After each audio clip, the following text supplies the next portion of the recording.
Malcolm Turnbull has pushed Hong Kong to crack down harder on North Korea's use of the city to bankroll their missiles program.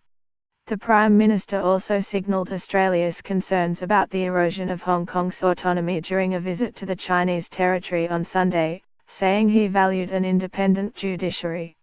Mr. Turnbull met with Hong Kong's Financial Secretary Paul Chan Mo-po and other senior officials to stress the importance of stopping cunning, sophisticated criminals in Pyongyang from exploiting the city's ports and markets. He urged those at the meeting to ensure criminal organizations, terrorist organizations, criminal regimes like North Korea did not exploit financial markets anywhere in the world. Whether it is arms, whether it is cybercrime, whether it is drugs, they are constantly seeking to raise money to finance their nuclear program, the Prime Minister told reporters in Hong Kong before the meeting. It's vitally important that all of the financial sanctions, economic sanctions, imposed by the UN Security Council are enforced. Mr. Turnbull will also be pushing for much tighter economic sanctions on North Korea when he meets with Donald Trump and Chinese Premier Li Qiang early this week. He expects Mr. Trump and Chinese President Xi Jinping, two very big men in every respect, to work closely together on the North Korean threat. If they can see eye to eye and cooperate on North Korea, for example, that regime will be brought back to its senses, Mr. Turnbull said.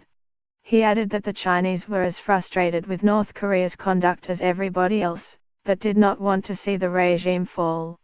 But as it happens, they have the greatest economic leverage, that's just a fact, so they have the greatest ability to bring North Korea back to its senses, he said.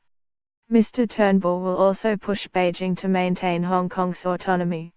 I was talking this morning about one country, two systems and the rule of law, independent judiciary, strong transparent regulation here in Hong Kong, he told local financial regulators. That is one of the key reasons why Hong Kong continues to be one of the most important financial centers in the world. Hong Kong is amid a crackdown on pro-democracy politicians and activists, which has seen some of them jailed. China's increasing control over Southeast Asian countries is also expected to be raised in his meeting with Premier Li. Our absolute vested interest is the maintenance of a stable rules-based order in the region, Mr. Turnbull said, where the smallest country cannot be pushed around by the biggest country. The Prime Minister said there was a lot at stake and everyone's got a lot to lose if the order is shaken or broken.